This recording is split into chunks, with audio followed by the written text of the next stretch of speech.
ನಮಸ್ಕಾರ ಸ್ನೇಹಿತರೆ, Kannada creator guide channel ಮೇಲೆ ನಿಮಗೆಲ್ಲರಿಗೂ ಸ್ವಾಗತ. ನಮ್ಮ ಚಾನೆಲ್ ಸಬ್ಸ್ಕ್ರೈಬ್ ಮಾಡಿಕೊಂಡು ಬೆಲ್ ಐಕನ್ ಪ್ರೆಸ್ ಮಾಡಿ ಆಲ್ ಸೆಲೆಕ್ಟ್ ಮಾಡಿ. ನಮಸ್ಕಾರ ಸ್ನೇಹಿತರೆ, ನಾವು ನಮ್ಮ ಚಾನಲ್ ಮೇಲೆ ಅಪ್ಲೋಡ್ ಮಾಡಿದ ವಿಡಿಯೋ ಯಾವಾಗ ಯೂಟ್ಯೂಬ್ ಪ್ರಮೋಟ್ ಮಾಡುತ್ತೆ ಇದನ್ನು ನೀವು ಅರಿತುಕೊಂಡ್ರೆ 100ಕ್ಕೆ 100% ನಿಮ್ಮ ಚಾನಲ್ ಗ್ರೋ ಮಾಡ್ಕೋಬೋದು. ಸ್ನೇಹಿತರೆ, ನೀವು ಯೂಟ್ಯೂಬ್ ಮೇಲೆ ಚಾನಲ್ ಮಾಡಿದ್ದೀರಾ, ನಿಮ್ಮ ಚಾನಲ್ ಗ್ರೋ ಮಾಡಿ ಅದರಿಂದ ಹಣ ಮಾಡಬೇಕು ಅಂದರೆ ಈ ವಿಡಿಯೋ ನೀವು ಪೂರ್ತಿ ನೋಡಲೇಬೇಕು. ಯೂಟ್ಯೂಬ್ ಮೇಲೆ ಚಾನಲ್ ಮಾಡಿ ಸುಮ್ಮನೆ ವಿಡಿಯೋ ಹಾಕ್ತಾ ಹೋದರೆ ನಿಮ್ಮ ಚಾನಲ್ ಗ್ರೋ ಆಗೋದು ಕಷ್ಟ. ಯಾಕೆ ಅನ್ನೋದು ಈ ವಿಡಿಯೋ ನೋಡಿ, ಕಂಪ್ಲೀಟ್ ವಿಡಿಯೋ ನೋಡಿ ಉತ್ತರ ಸಿಗುತ್ತೆ. ನೋಡಿ ಸ್ನೇಹಿತರೆ, ನೀವು ಕೂಡ ಚಾನಲ್ ಮಾಡಿದ್ದೀರಾ, ಚಾನಲ್ ಮೇಲೆ ವಿಡಿಯೋ ಹಾಕ್ತಿದ್ದೀರಾ, 1ರಿಂದ ಸ್ಟಾರ್ಟ್ ಮಾಡಿದ್ದೀರಾ, 2 ಆಯಿತು, 5 ಆಯಿತು, 10, 20, 50 ವಿಡಿಯೋ ಅಪ್ಲೋಡ್ ಮಾಡಿದಾಯಿತು. ಹಾಗೆ ಕಂಟಿನ್ಯೂ ವಿಡಿಯೋ ಹಾಕ್ತಾನೇ ಇರ್ತೀರಾ.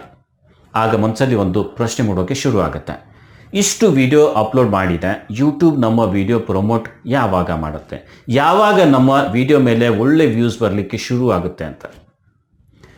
ನೀವಂತೂ ಕಂಟಿನ್ಯೂ ವಿಡಿಯೋ ಹಾಕ್ತಿದ್ದೀರಾ, ಆದರೆ ಒಂದು ವ್ಯೂಸ್ ಬರ್ತಾ ಇಲ್ಲ, ಚಾನಲ್ ಮೇಲೆ ಸಬ್ಸ್ಕ್ರೈಬರ್ಸ್ ಆಗ್ತಿಲ್ಲ. ಸೊ ಹೀಗೆ ಎಲ್ಲಿವರೆಗೂ ನಮ್ಮ ಚಾನಲ್ ಮೇಲೆ ಇದೇ ರೀತಿ ಇರುತ್ತೆ. ಯೂಟ್ಯೂಬ್ ನಮ್ಮ ಚಾನಲ್ ಪ್ರಮೋಟ್ ಮಾಡೋದಾದರೂ ಯಾವಾಗ ಅನ್ನೋ ಪ್ರಶ್ನೆ ನಿಮ್ಮಲ್ಲಿ ಮೂಡಿದರೆ ಈ ವಿಡಿಯೋ ಪೂರ್ತಿ ನೋಡಿ, ಉತ್ತರ ಸಿಗುತ್ತೆ ಸ್ನೇಹಿತರೆ. ನೋಡಿ ಸ್ನೇಹಿತರೆ, ನೀವೊಂದು ಹೊಸ ಚಾನಲ್ ಮಾಡಿದ್ದೀರಾ, ಅದರಲ್ಲಿ ವಿಡಿಯೋ ಹಾಕ್ತಿದ್ದೀರಾ. ಸೊ ಈ ರೀತಿ ಎಷ್ಟು ದಿನ ಅಂತ ನಾವು ಮಾಡಬೇಕು. ಕಂಟಿನ್ಯೂ ಆಗಿ ಇಂತಿಷ್ಟೇ ವಿಡಿಯೋ ಹಾಕಿ ಇಷ್ಟು ದಿನ ಅಪ್ಲೋಡ್ ಮಾಡಿದಾಗ ಏನಾದರೂ ಯೂಟ್ಯೂಬ್ ನಮ್ಮ ಚಾನಲ್ ಪ್ರಮೋಟ್ ಮಾಡುತ್ತಾ, ಈ ರೀತಿ ಯೂಟ್ಯೂಬ್ ಮೇಲೆ ಏನಾದರೂ ಇದೆಯಾ ಅಂತ ನೋಡೋದಾದರೆ ಸ್ನೇಹಿತರೆ, ಸೊ ಇದ್ರ ಬಗ್ಗೆ ಯಾವುದೂ ಕೂಡ ಉತ್ತರ ಇಲ್ಲಿ ಇಲ್ಲ ಸ್ನೇಹಿತರೆ. ಆದರೆ ಇದೇ ನಾವು ಇನ್ನೊಂದು ರೀತಿಯಲ್ಲಿ ನೋಡೋದಾದರೆ, ಹೊಸ ಚಾನಲ್ ಮಾಡಿದ ಮೇಲೆ ನಮ್ಮ ಚಾನಲ್ ಮೇಲೆ ಅಟ್ಲೀಸ್ಟ್ 6ರಿಂದ 8 ತಿಂಗಳು ಟೈಮ್ ಕೊಡಬೇಕು. ಈ 6ರಿಂದ 8 ತಿಂಗಳಲ್ಲಿ ಎಷ್ಟು ಸಾಧ್ಯ ಆಗುತ್ತೋ ಅಷ್ಟು ವಿಡಿಯೋ ಅಪ್ಲೋಡ್ ಮಾಡೋಕ್ಕೆ ನಾವು ಟ್ರೈ ಮಾಡಬೇಕು. ಇದರಿಂದ ನಮ್ಮ ಚಾನಲ್ಗೆ ತುಂಬ ಸಪೋರ್ಟ್ ಸಿಗುತ್ತೆ ಸ್ನೇಹಿತರೆ. ನೀವು ಡೈಲಿ ವಿಡಿಯೋ ಅಪ್ಲೋಡ್ ಮಾಡ್ತಿದ್ದೀರಾ ಅಂದ್ಕೊಳ್ಳಿ, ಓಕೆ. ಸೊ ವಿಡಿಯೋಗೆ ಸ್ವಲ್ಪ ರೀಚ್ ಸಿಗೋಕ್ಕೆ ಸ್ಟಾರ್ಟ್ ಆಗುತ್ತೆ. ಸ್ಟಾರ್ಟ್ನಲ್ಲಿ ನೋಡಿ ಸ್ನೇಹಿತರೆ, ಯಾರು ಕೂಡ ನಿಮ್ಮ ಚಾನಲ್ ಸಬ್ಸ್ಕ್ರೈಬ್ ಮಾಡ್ಕೊಂಡಿಲ್ಲ ಆದರೂ ವಿಡಿಯೋ ನೋಡಿರ್ತಾರೆ. ಯಾಕಂದರೆ ಅವ್ರ ಫೀಡ್ನಲ್ಲಿ ನಿಮ್ಮ ವಿಡಿಯೋ ಬಂದಿರುತ್ತೆ, ಸೊ ಹಾಗಾಗಿ ನೋಡಿರ್ತಾರೆ. ಫೀಡ್ ಅಂದರೆ ಸ್ನೇಹಿತರೆ ಗೊತ್ತಾಯ್ತಲ್ಲ, ನೀವು ಯೂಟ್ಯೂಬ್ ಓಪನ್ ಮಾಡಿದಾಗ ರ್ಯಾಂಡಮ್ಲಿ ನಿಮ್ಮ ಯೂಟ್ಯೂಬಲ್ಲಿ ಯಾವುದೋ ವಿಡಿಯೋ ಬಂದಿರುತ್ತೆ, ನೀವು ಸಬ್ಸ್ಕ್ರೈಬ್ ಮಾಡಿಲ್ಲ ಅಂದರೂ ಆ ವಿಡಿಯೋ ಬಂದಿರುತ್ತೆ. ಅದೇ ಫೀಡ್ ಅನ್ನೋದು ಸ್ನೇಹಿತರೆ. ಈಗ ನೀವು ನಿಮ್ಮ ಚಾನಲ್ ಮೇಲೆ ಕಂಟಿನ್ಯೂ ವಿಡಿಯೋ ಹಾಕ್ತಾ ಇದ್ದೀರಾ, ಬಟ್ ಏನೋ ಒಂದು ಕಾರಣಕ್ಕೆ 5 ದಿನ ಗ್ಯಾಪ್ ಮಾಡಿ ವಿಡಿಯೋ ಹಾಕ್ತೀರಾ ಅಂದ್ಕೊಳ್ಳಿ. ಆಗ ಒಬ್ಬರು ಸಬ್ಸ್ಕ್ರೈಬ್ ಮಾಡದೆ ವಿಡಿಯೋ ನೋಡಿದ್ರು, ಅವ್ರ ಫೀಡ್ನಲ್ಲಿ ಮತ್ತೆ ವಿಡಿಯೋ ಹೋಗಲ್ಲ, ಯಾಕಂದರೆ ತುಂಬ ಗ್ಯಾಪ್ ಆಗಿದೆ. ನೀವು ಅದೇ ರೆಗ್ಯುಲರ್ ವಿಡಿಯೋ ಹಾಕಿದರೆ ಅವ್ರ ಫೀಡ್ನಲ್ಲಿ ಮತ್ತೆ ವಿಡಿಯೋ ಹೋಗುತ್ತೆ. ಅವರು ನಿಮ್ಮ ಚಾನಲ್ ಸಬ್ಸ್ಕ್ರೈಬ್ ಮಾಡೇ ಇಲ್ಲ ಅಂದರೂ ಕೂಡ ವಿಡಿಯೋ ಸಜೆಸ್ಟ್ ಆಗುತ್ತೆ. ನಿಮ್ಮ ಹಿಂದಿನ ವಿಡಿಯೋ ಅವ್ರಿಗೆ ಇಷ್ಟ ಆಗಿತ್ತು ಅಂದರೆ ಮತ್ತೆ ನಿಮ್ಮ ವಿಡಿಯೋ ನೋಡ್ತಾರೆ, ವಿಡಿಯೋ ನೋಡಿ ಸಬ್ಸ್ಕ್ರೈಬ್ ಕೂಡ ಆಗಬಹುದು ಸ್ನೇಹಿತರೆ. ಸೊ ಹೀಗಾಗಿ ಹೆಚ್ಚೆಚ್ಚು ವಿಡಿಯೋ ನಾವು ಅಪ್ಲೋಡ್ ಮಾಡೋಕ್ಕೆ ಟ್ರೈ ಮಾಡಬೇಕು. ಹೀಗೆ ನೀವು 6ರಿಂದ 8 ತಿಂಗಳು ರೆಗ್ಯುಲರ್ ಮಾಡಿದರೆ ಈ ಮಧ್ಯದಲ್ಲಿ ಏನಾಗುತ್ತೆ ಅಂದರೆ ಸ್ನೇಹಿತರೆ, ನಿಮ್ಮ YT ಸ್ಟುಡಿಯೋದಲ್ಲಿ ಒಂದು ಫೀಚರ್ ಇರುತ್ತೆ, ಅನಾಲಿಟಿಕ್ಸ್ ಅಂತ. ಸೊ ಅಲ್ಲಿ ನೀವು ಹಾಕಿದ ವಿಡಿಯೋ ಮೇಲೆ 20-30 ವ್ಯೂಸ್ ಬಂದಿದೆ. ಆ 20-30 ವ್ಯೂಸಲ್ಲಿ ಯಾರು ಎಷ್ಟೊತ್ತು ವಿಡಿಯೋ ನೋಡಿದ್ದಾರೆ, ಯಾವ ಪಾರ್ಟ್ ನೋಡಿದ್ದಾರೆ, ಎಲ್ಲಿ ಸ್ಕಿಪ್ ಮಾಡ್ತಿದ್ದಾರೆ ಅಂದರೆ ಓಡಿಸಿ ನೋಡ್ತಿದ್ದಾರೆ ಗೊತ್ತಾಗುತ್ತೆ.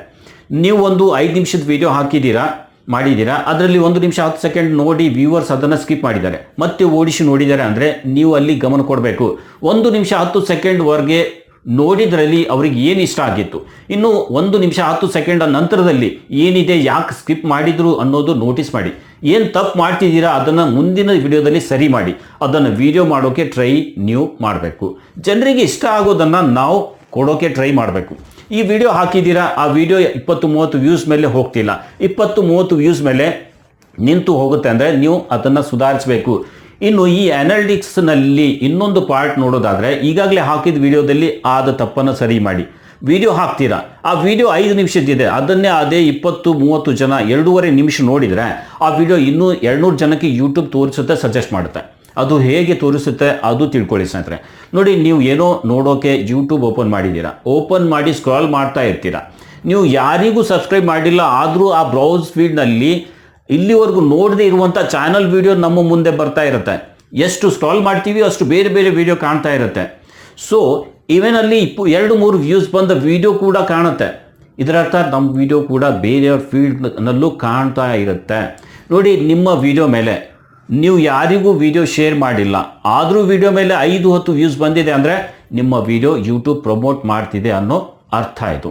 ಅದೇ ಕಾರಣಕ್ಕೆ ತಾನೇ ನಿಮ್ಮ ವಿಡಿಯೋ ಮೇಲೆ ವ್ಯೂಸ್ ಬಂದಿರೋದು. ಸೊ ಇಲ್ಲಿ ಮೇನ್ ಪಾಯಿಂಟ್, ಫೀಡಲ್ಲಿ ವಿಡಿಯೋ ಕಂಡಾಗ ಅದ್ರ ಥಂಬ್ನೇಲ್ ಸರಿ ಇರಬೇಕು.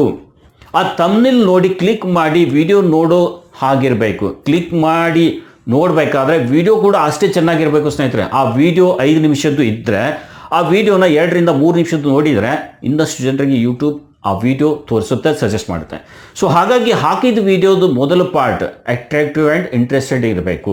ಸೊ ಇದೆಲ್ಲ ನೋಡಿದರೆ ಯೂಟ್ಯೂಬ್ ನಿಮ್ಮ ಚಾನಲ್ ಮೇಲಿನ ವಿಡಿಯೋ ಸಜೆಸ್ಟ್ ಮಾಡ್ತಿದೆ. ಆದರೆ ವ್ಯೂಸ್ ಬರ್ತಿಲ್ಲ ಅಂದರೆ ಅದರಲ್ಲಿ ನಾವೇ ಏನಾದರೂ ಮಿಸ್ಟೇಕ್ ಮಾಡ್ತಿದ್ದೀವಿ. 10-20 ವ್ಯೂಸ್ ಮೇಲೆ ವಿಡಿಯೋ ಹೋಗ್ತಾನೆ ಇಲ್ಲ. ಸೊ ಆಗ ಇದೆಲ್ಲ ನಾವು ನೋಡಬೇಕು, ಗಮನ ಕೊಡಬೇಕು. ಆದಷ್ಟು ವಿಡಿಯೋ ಮೇಲೆ ಹಾಕಿದ ಥಂಬ್ನೇಲ್ ಮೇಲೆ ಗಮನ ಕೊಡಿ. ಕ್ಲಿಕ್ ಮಾಡಿ 20-30 ವ್ಯೂಸ್ ಮೇಲೆ ವಿಡಿಯೋ ಹೋಗ್ತಿಲ್ಲ, ವಿಡಿಯೋ ಇಂಪ್ರೂವ್ ಮಾಡಿ ಸ್ನೇಹಿತರೆ. ಬರೀ ವಿಡಿಯೋ ಹಾಕಿದ ಮೇಲೆ ವ್ಯೂಸ್ ಬರ್ತಿಲ್ಲ, ಸಬ್ಸ್ಕ್ರೈಬ್ ಆಗ್ತಿಲ್ಲ ಅಂತ ನೋಡ್ತಾ ಕೂಡಬಾರ್ದು.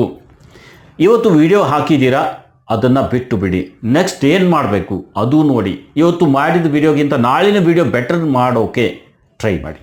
ಇದರಲ್ಲಿ ಒಂದು ಅಂತೂ ನಾವು ತಿಳ್ಕೊಂಡಿವಿ, ಅದೇನೆಂದರೆ ನಮ್ಮ ಚಾನಲ್ ಮೇಲಿನ ವಿಡಿಯೋ ಯೂಟ್ಯೂಬ್ ಸಜೆಸ್ಟ್ನಲ್ಲಿ ಹಾಕ್ತಿದೆ. ಆದರೆ ನಾವು ಡೈಲಿ ಹಾಕೋದೇ ವಿಡಿಯೋ ಹಾಕೋದು, ಅದೇ ರೀತಿ ಬೋರಿಂಗ್ ತಮ್ನೇಲ್ ಮಾಡಿ ಹಾಕೋದು, ಇದೇ ಮಾಡ್ತಾಯಿದ್ರೆ ಏನಾಗುತ್ತೆ ಅಂದರೆ ಮುಂದೆ ಬರ್ತಾ ಬರ್ತಾ ಯೂಟ್ಯೂಬ್ ಇಂಪ್ರೆಷನ್ ಕಳಿಸೋದೇ ಡೌನ್ ಮಾಡುತ್ತೆ. ಇದರಿಂದ ರೀಚ್ ಡೌನ್ ಆಗಿ ಚಾನಲ್ ಗ್ರೋ ಆಗೋದು ನಿಂತು ಬಿಡುತ್ತೆ.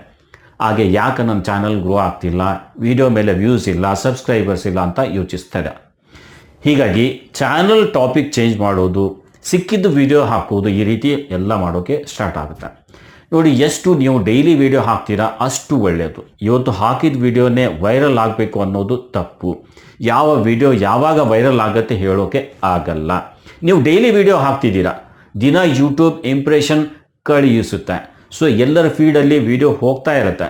ಒಂದು ದಿನ ಇದ್ದಕ್ಕಿದ್ದಂತೆ ವಿಡಿಯೋ ವೈರಲ್ ಆಗುತ್ತೆ. ಯಾಕೆಂದರೆ ಡೈಲಿ ವಿಡಿಯೋ ಹಾಕ್ತಾ ನಿಮ್ಮ ತಮ್ನೇಲ್ ಹಾಗೆ ವಿಡಿಯೋ ಕ್ವಾಲಿಟಿ ಇಂಪ್ರೂವ್ ಆಗಿರುತ್ತೆ. ಸೊ ಹಾಗಾಗಿ ತಮ್ನೇಲ್ ನೋಡಿ ಕ್ಲಿಕ್ ಮಾಡಿದ ಮೇಲೆ ಒಳ್ಳೆ ವಿಡಿಯೋ ಕೂಡ ಅವರಿಗೆ ಸಿಕ್ಕಾಗ ಜನ ಪೂರ್ತಿ ವಿಡಿಯೋ ನೋಡ್ತಾರೆ. ಆಗ 10 ಜನ ಹೀಗೆ ನೋಡಿದಾಗ 100 ಜನಕ್ಕೆ ಮತ್ತೆ ನಮ್ಮ ವಿಡಿಯೋ ಸಜೆಸ್ಟ್ ಆಗುತ್ತೆ. 100 ಜನರಿಂದ ಸಾವಿರದಿಂದ ಯಾವಾಗ 10,000 ಆಯಿತು ನಮಗೆ ಗೊತ್ತಾಗಲ್ಲ. ಹೀಗೆ ನಮ್ಮ ಚಾನಲ್ ಮೇಲೆ ಬೇಕಾಗಿರೋ ಸಬ್ಸ್ಕ್ರೈಬರ್ಸ್, ವಾಚ್ ಅವರ್ಸ್ ಎಲ್ಲ ಕಂಪ್ಲೀಟ್ ಆಗುತ್ತೆ. ಹಾಗೆ ಹಿಂದಿನ ವಿಡಿಯೋ ಮೇಲೂ ವ್ಯೂಸ್ ಬರುತ್ತೆ. ಸೊ ಇದು ನಾವು ಮಾಡಬೇಕಾಗಿತ್ತು. ಇನ್ನು ಇಲ್ಲಿ ಇನ್ನೊಂದು, ನೀವು ಚಾನಲ್ ಸ್ಟಾರ್ಟ್ ಮಾಡಿದಾಗಿಂದ ಎಲ್ಲ ಸರಿಯಾಗಿ ಮಾಡ್ತಿದ್ದೀರಾ, ಆದರೂ ತುಂಬ ಹೊತ್ತು ಹೋಗಿದೆ, ಆಲ್ಮೋಸ್ಟ್ 1 ವರ್ಷ ಆಗಿದೆ ಅಂದರೆ ಇಲ್ಲಿ ನೀವು ಯೋಚಿಸಬೇಕಾಗತ್ತೆ. ನೀವು ಮಾಡ್ತಿರೋ ಚಾನಲ್ ಗ್ರೋ ಆಗ್ತಿಲ್ಲ, ಅದನ್ನು ನಿಲ್ಲಿಸಿಬಿಟ್ಟು ನೀವು ಬೇರೆ ಚಾನಲ್ ಮಾಡಿ ಕೆಲಸ ಮಾಡೋದು ಬೆಟರ್ ಅಂತ ನಾನು ಹೇಳೋಕ್ಕೆ ಇಲ್ಲಿ ಇಷ್ಟಪಡ್ತೀನಿ. ಸೊ ಇಲ್ಲಿ ಚಾನಲ್ ಗ್ರೋ ಆಗಬೇಕಾದ್ರೆ ಡೈಲಿ ಏನು ಮಾಡ್ತಿದ್ದೀರಾ ಅದನ್ನು ಇಂಪ್ರೂವ್ ಮಾಡ್ತಾ ಹೋಗಬೇಕು. ಇದು ಯಾವಾಗ ಆಗುತ್ತೆ, ನೀವು ವಿಡಿಯೋ ಹಾಕಿ ಇವತ್ತು ವ್ಯೂಸ್ ಎಷ್ಟು ಬಂತು, ಇವತ್ತು ಎಷ್ಟು ಸಬ್ಸ್ಕ್ರೈಬರ್ಸ್ ಆದರೂ ಇದು ನೋಡೋದು ಬಿಟ್ಟು ನಾಳೆ ಹಾಕೋ ಕಂಟೆಂಟ್ ಇವತ್ತಿಗಿಂತ ಬೆಟರ್ ಹೇಗೆ ಮಾಡೋದು ಅದರ ಮೇಲೆ ಗಮನ ಕೊಟ್ಟಾಗ ಸಾಧ್ಯ ಆಗುತ್ತೆ. ಸೊ ಇಲ್ಲಿ ಇನ್ನೊಂದು, ನೀವು ಚಾನಲ್ ಮೇಲೆ ವಿಡಿಯೋ ಅಪ್ಲೋಡ್ ಮಾಡಿ ಅದನ್ನು ಸೋಷಿಯಲ್ ಮೀಡಿಯಾದ ಮೇಲೆ ಶೇರ್ ಮಾಡ್ತೀರಾ. ಸೊ ಆಗ ನೀವೇನು ಮಾಡಬೇಕು ಅಂದರೆ, ನಿಮ್ಮ ಪರಿಚಯದವರಿದ್ದರೆ ಅವ್ರಿಗೆ ಹೇಳಿ ವಿಡಿಯೋ ಪೂರ್ತಿ ನೋಡಿ ಅಂತ, ಇಲ್ಲ ಅಂದರೆ ನೋಡಿಬಿಡಿ ಅಂತ ಸ್ಪಷ್ಟವಾಗಿ ಹೇಳಿ. ಯಾಕೆ ಅಂದರೆ ಶೇರ್ ಮಾಡಿದ ವಿಡಿಯೋ ನೀವು ಶೇರ್ ಮಾಡಿದ್ದೀರಾ ಅಂದ್ಬಿಟ್ಟು ಒಮ್ಮೆ ಜಸ್ಟ್ ಕ್ಲಿಕ್ ಮಾಡಿ 5 ಸೆಕೆಂಡ್ ನೋಡಿ ಬಿಟ್ಬಿಡ್ತಾರೆ. ಇದರಿಂದ ವಿಡಿಯೋ ಇಂಪ್ರೆಷನ್ ಖಂಡಿತ ಕಡಿಮೆ ಆಗುತ್ತೆ. ಅದೇ ಅವರು 5 ನಿಮಿಷದ ವಿಡಿಯೋ ಇದೆ ಅಂದರೆ 3-4 ನಿಮಿಷ ನೋಡಿದರೆ ಜನ ತುಂಬ ಹೊತ್ತು ನೋಡ್ತಿದ್ದಾರೆ, ಇದು ಜನರು ಇಷ್ಟಪಡ್ತಿದ್ದಾರೆ ಅಂದ್ಕೊಂಡು ಇನ್ನಷ್ಟು ಜನರಿಗೆ ವಿಡಿಯೋ ಸಜೆಸ್ಟ್ ಮಾಡುತ್ತೆ. 5 ಸೆಕೆಂಡ್ ನೋಡಿ ಬಿಟ್ಟು ಹೋದರೆ ಈ ವಿಡಿಯೋ ಸರಿ ಇಲ್ಲ ಅಂತ ಸಜೆಸ್ಟ್ ಯೂಟ್ಯೂಬ್ ಮಾಡಲ್ಲ. ಇನ್ನೊಂದು ಇಲ್ಲಿ ನೋಡಿ, ನೀವು 5-10 ವಿಡಿಯೋ ಹಾಕಿದ್ದೀರಾ, ಅದರಲ್ಲಿ ಒಂದು ವಿಡಿಯೋ ಮೇಲೆ 4-5 ಸಾವಿರ ವ್ಯೂಸ್ ಬಂತು. ಇನ್ನು ನೆಕ್ಸ್ಟ್ ವಿಡಿಯೋ ಹಾಕಿದ ಮೇಲೆ ಮತ್ತೆ 100-200 ವ್ಯೂಸ್ ಬರ್ಬೋದು. ಸೊ ಇದು ಸಾಮಾನ್ಯವಾಗಿ ನಡೀತಾ ಇರುತ್ತೆ. ಎಲ್ಲ ವಿಡಿಯೋ ಮೇಲೆ ಸಾವಿರಾರು ವ್ಯೂಸ್ ಬರ್ಬೋದು ಅಂತ ಹೇಳೋಕೆ ಆಗಲ್ಲ. ಮತ್ತೆ 5 ವಿಡಿಯೋ ಹಾಕಿದ ಮೇಲೆ ಅದರಲ್ಲಿ ಯಾವುದಾದ್ರೂ ಒಂದು ವಿಡಿಯೋ ಮೇಲೆ ಜಾಸ್ತಿ ವ್ಯೂಸ್ ಬರ್ಬೋದು. ಸೊ ಹೀಗೆ ಇದು ಯೂಟ್ಯೂಬ್ ಮೇಲೆ ನಡೀತಾ ಇರುತ್ತೆ. ಸೊ ಈ ಎಲ್ಲ ವಿಷಯದ ಮೇಲೆ ನೀವು ಗಮನ ಕೊಟ್ಟು ಕೆಲಸ ಮಾಡಿ, ಖಂಡಿತ ಯೂಟ್ಯೂಬ್ ನಿಮ್ಮ ಕೈ ಹಿಡಿಯುತ್ತೆ. ಹಾಗೆ ದುಡ್ಡು ಕೂಡ ನೀವು ಮಾಡುತ್ತೀರಾ, ದುಡ್ಡು ಕೂಡ ಬರುತ್ತೆ.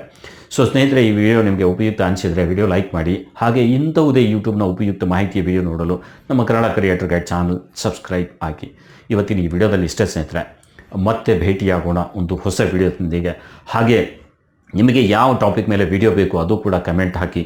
ಈ ವಿಡಿಯೋದ ಬಗ್ಗೆ ಏನು ಅನಿಸಿಕೆ ಅದು ಕೂಡ ಕಮೆಂಟ್ ಹಾಕಿ. ಇವತ್ತಿನ ಈ ವಿಡಿಯೋದಲ್ಲಿ ಇಷ್ಟೇ, ಮತ್ತೆ ಭೇಟಿಯಾಗೋಣ ಒಂದು ಹೊಸ ವಿಡಿಯೋದೊಂದಿಗೆ. ಅಲ್ಲಿವರೆಗೂ ನಮಸ್ಕಾರ ಸ್ನೇಹಿತರೆ.